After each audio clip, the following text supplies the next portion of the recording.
So it is now my great pleasure to be able to welcome William Lawrence, former Dean of the Perkins School of Theology. Bill, there is so much that I could say about you as a way of introduction. You've provided leadership to so many important campuses, to Duke Divinity School, Candler School of Theology, Wesley Theological Seminary, and of course, Perkins School of Theology at Southern Methodist University.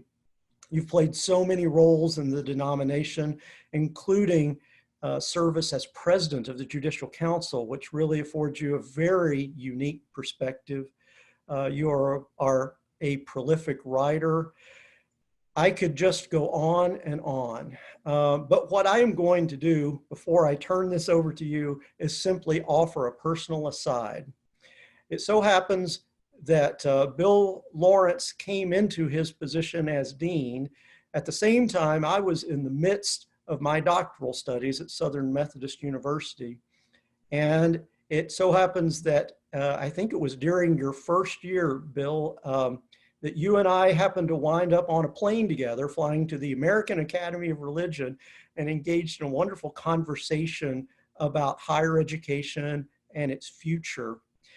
And let me say, that led to a lifelong friendship. And what I want to say about Bill, because I think this says everything you need to know about Bill, from that time forward, he has remained in communication with me, even though I was a lowly graduate student and he was a dean.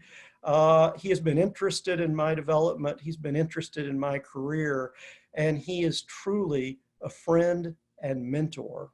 And that is the type of leader that Bill is. And that's the type of leadership he's provided in both the church and the academy. And so, Bill, it is my great, great pleasure to be able to welcome you and say thank you for your participation in this webinar today. Thank you very much, Mark, and thanks to all of you for participating in this session. It's a pleasure to be with you, whether it is best to greet you as good morning or good afternoon, or perhaps in some case, good evening. When Mark invited me to discuss with you the future relationship of the Academy and the Church, it seemed to be an opportunity for a really good conversation at a really bad time. Nobody is clear about the relationship between the United Methodist Church and its affiliated academic institutions right now, just as nobody is clear about the future of individual colleges, congregations, and conferences. So somebody ought to talk. And yet the complexities of the conversation abound. An unstoppable pandemic spread by an untreatable virus is causing enormous amounts of suffering and exposing serious doubts about the viability of both for-profit and not-for-profit organizations. Maybe instead of talking, we should simply start singing country music. One country fan, our former colleague in higher education, Jerry Campbell, especially liked the lyric, quote, "I'm so confused I can't decide whether to kill myself or go bowling." But even in our confusion, we can still talk. Besides, even before COVID-19 was a name for a disease that threatened our institutions, we were in the midst of another crisis, and it is still with us. Our disputes over the inclusion of LGBTQ+ persons are bitterly divisive.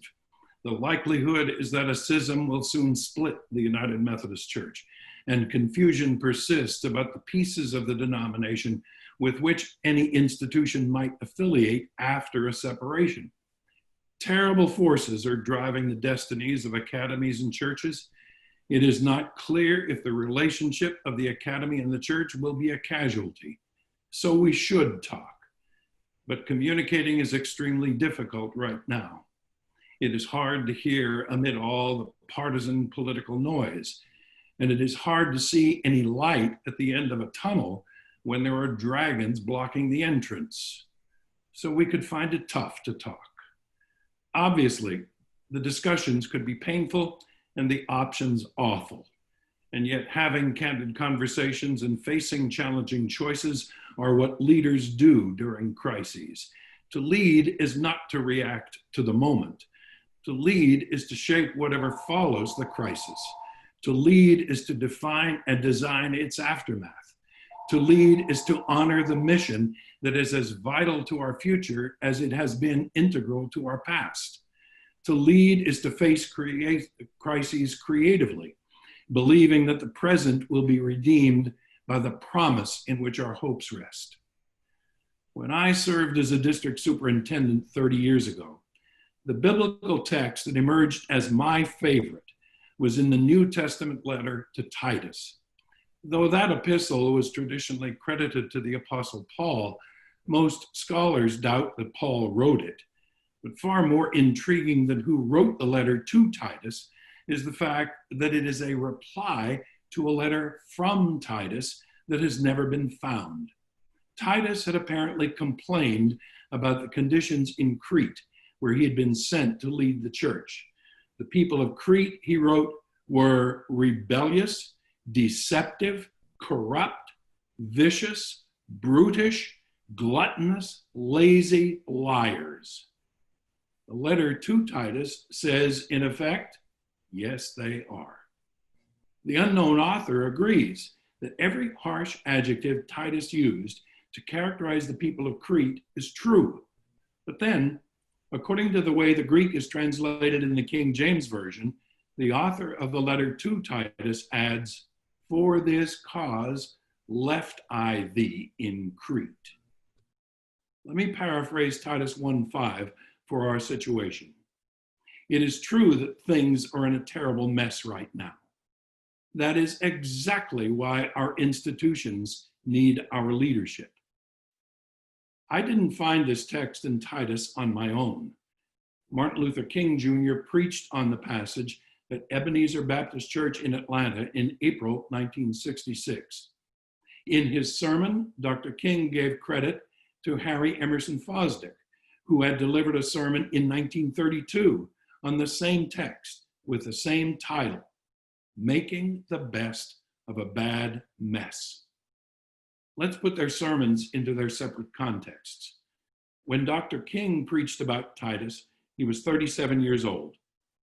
He'd been the voice of justice for a decade. He had mobilized a movement. He had received the Nobel Peace Prize, but his popularity was beginning to slide. His status as the leader of the civil rights effort was under attack.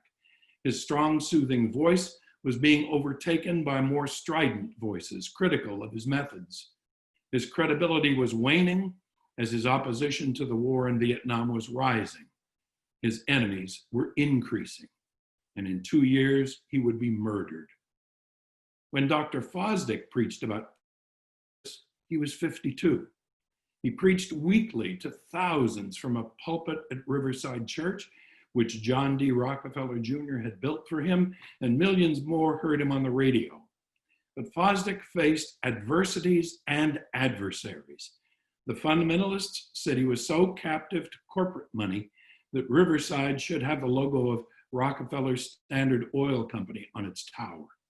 New Yorkers were also furious that Rockefeller had built Riverside Church on land that he had cleared by demolishing low-income housing. And the Great Depression had seized New York City. In 1931, the year before Fosdick preached his sermon, 95 patients in New York City hospitals had died of starvation.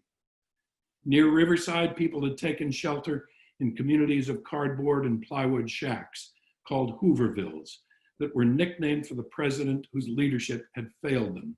It was a colossal crisis. King and Fosdick preached on making the best of a bad mess.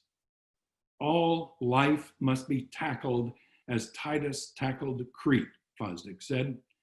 What existence hands us is raw material, out of which something must be spiritually made. The situation, said Fosdick, calls for Tituses who will stay in Crete, not content with Crete, not complacent about Crete, but building the better Crete that is to be. People become pastors, professors, and presidents not because our hands are too soft to get soiled or our minds are too meek to face facts, but because somebody sensed we have the capacity to see beyond whatever is breaking at the moment. And right now, lots of things are breaking.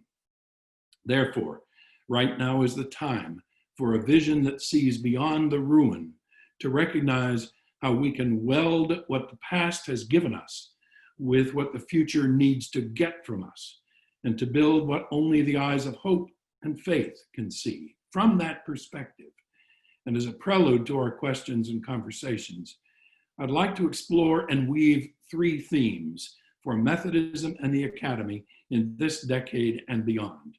One, we need to reconsider the terms of a relationship between church and academy.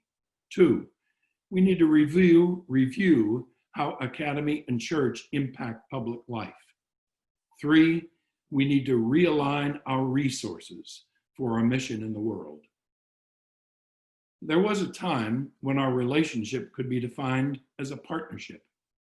I was reared in a tiny coal mining town of northeastern Pennsylvania by a loving extended family in a system of public schools at a small Methodist church. The place had ethnic and religious, if not racial, diversity. Our neighbors spoke Polish, Russian, Italian, German, and Welsh. They were Baptists, Presbyterians, Episcopalians, Lutherans, ethnically distinguishable Roman Catholics, Orthodox, plus a few Muslims and Jews. Once a year, our little Methodist church had a guest preacher who discussed the importance of our congregation's connections to Methodism's colleges. He particularly emphasized Bennett College in Greensboro, North Carolina, every time he visited. I was a kid. I had no idea where Greensboro was. I was white and had no idea what black colleges were, nor did I know why the letters HBCU would become important. But I learned in church that we were partners with distant, different schools and with local ones like Lycoming. In church, the kids of coal miners and plumbers like me wondered if college might be an option for us after high school. Decades later, as a faculty member at Duke Divinity School, I attended a memorial service in Duke Chapel for Terry Sanford. The service was a big deal because Terry Sanford was a big deal, one of the most important public figures in the South from his generation. At the memorial, family and friends shared stories, one of which involved a trip that young Terry Sanford had taken with his parents in the 1920s when he was a child. From their home in Laurinburg, North Carolina, they traveled to Durham, where the West Campus of Duke University was under construction. Terry's mother told him that the family could never afford to send him to this university, but they wanted him to know that they were Methodists, that this was a Methodist school, and that therefore this actually was our school. Attending it was not as important as being partnered with it. The ironies of history are among the mysteries of life. His mother was right that Terry Sanford would never be a student there. But he did serve for 16 years as the president of the whole place. So Terry Sanford was a Methodist who embodied personally a partnership between academy and church. Now, the church has never owned or controlled Duke, but institutions find ways to partner.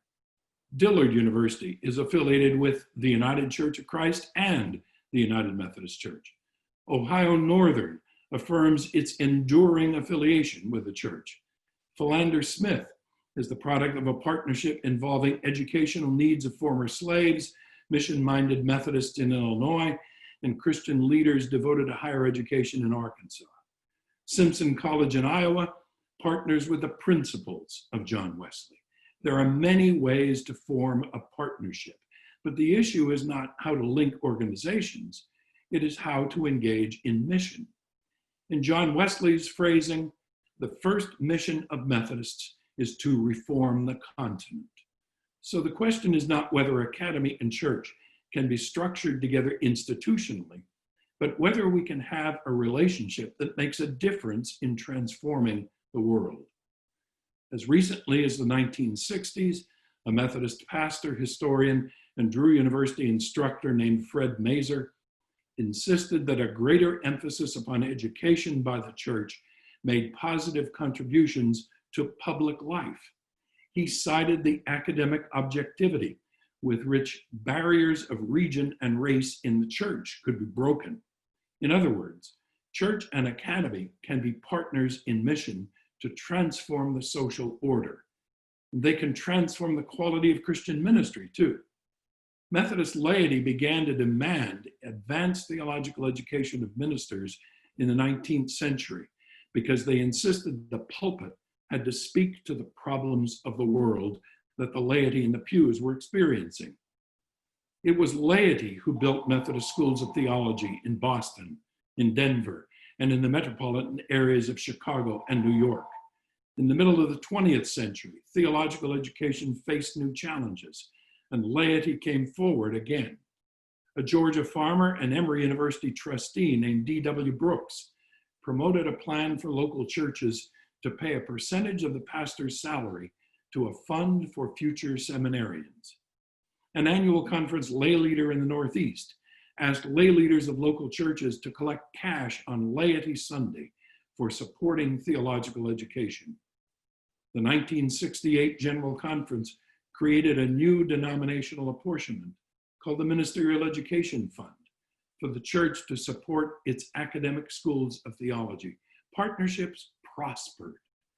Academy and church linked at lots of levels in a missional focus upon higher education, not to make more Methodists, but to transform the world.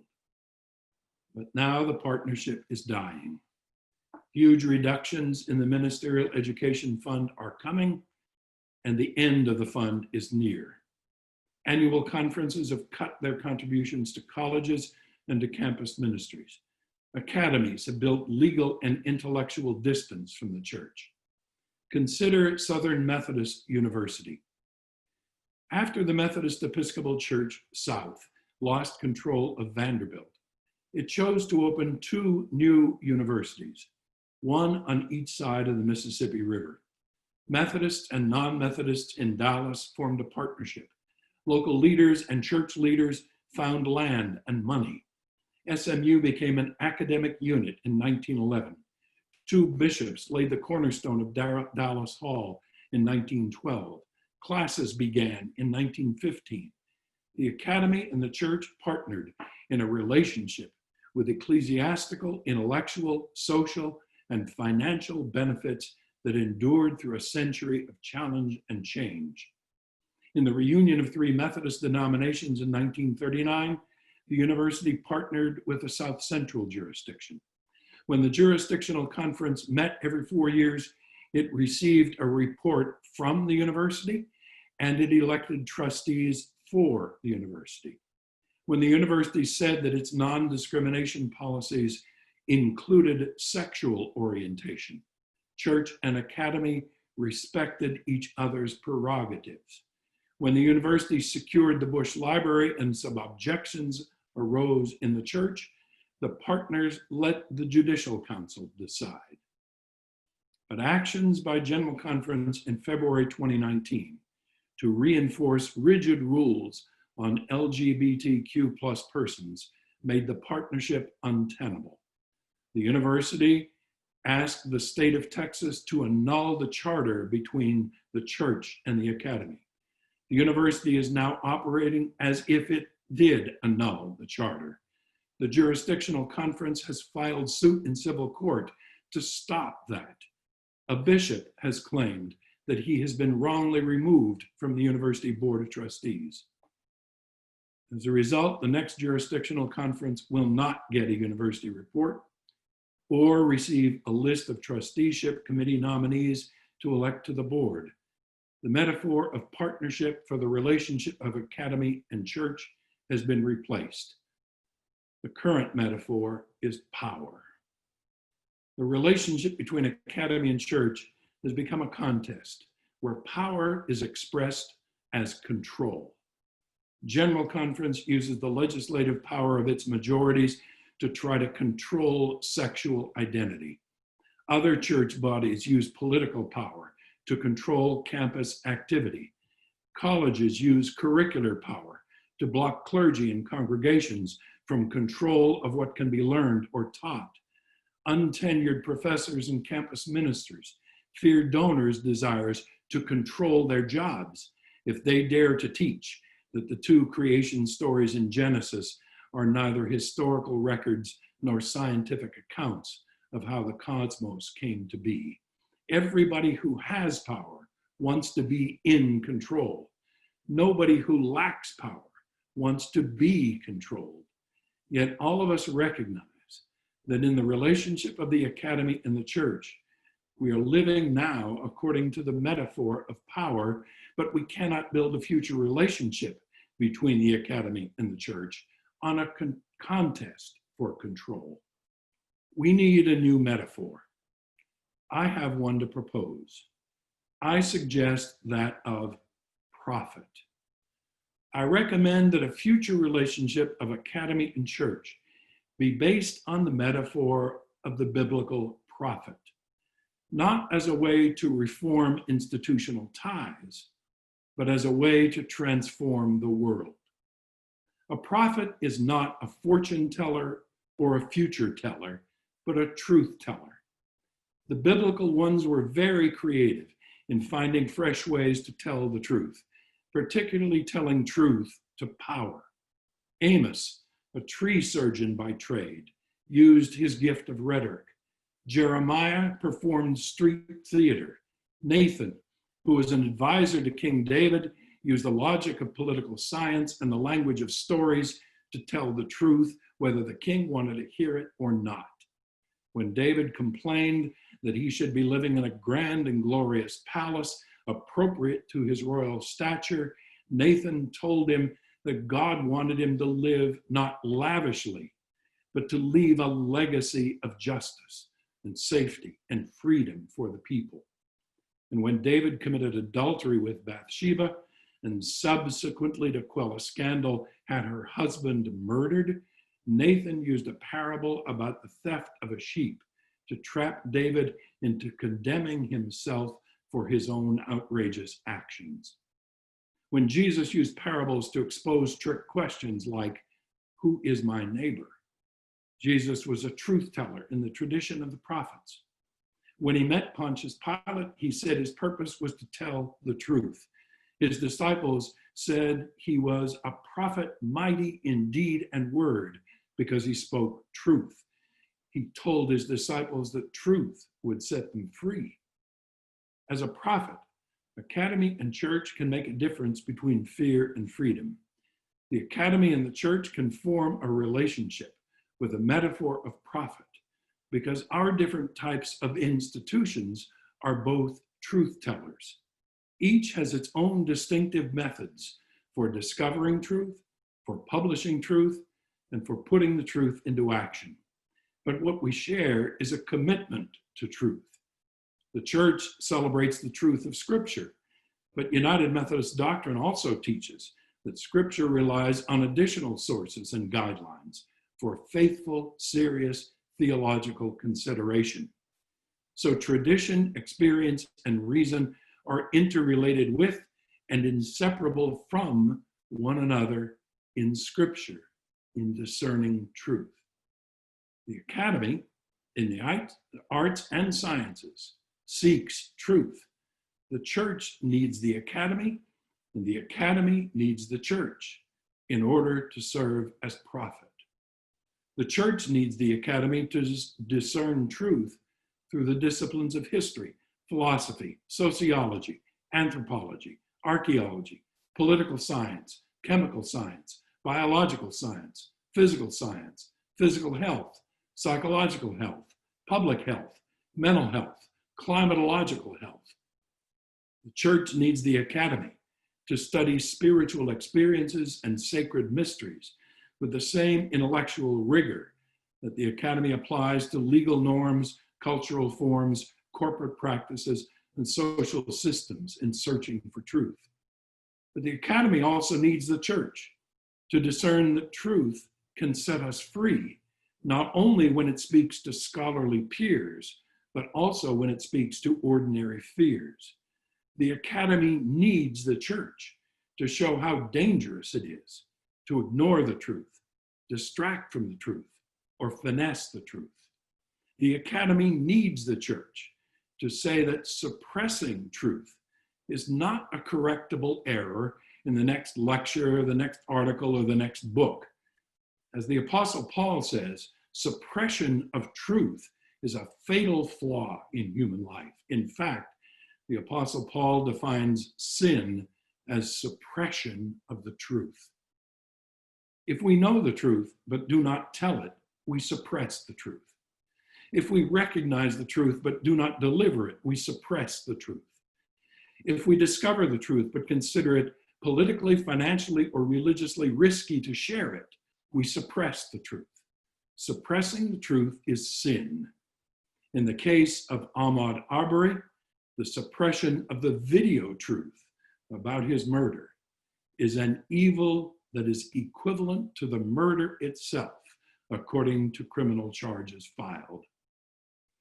We live at a time when truth is subordinated to political advantage, to economic privilege, to racist tirade, and to sexist outrage. Some suppress scientific truth because they find it inconvenient. Some suppress sacred truth because they want to believe that the gospel favors the prosperous. Some suppress social truth because they insist private wealth is more important than public health. The academy and the church can have a relationship as a truth-telling prophet because the world needs us to tell the truth. The world needs us to discuss marriage in terms of theology, not sexual identity. The world needs us to discuss hydroxychloroquine in terms of chemistry and pharmacology, not political loyalty. For the sake of the world, based on a mission to reform the continents, church and academy can build a relationship to find the truth, tell the truth, and use the truth to set the world free.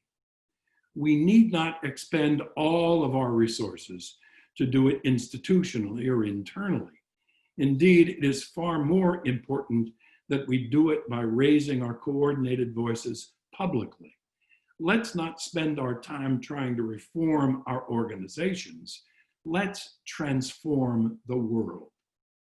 And we have the resources for this at our disposal. Among my most memorable moments in higher education occurred one day when a donor arrived unannounced at the dean's office door.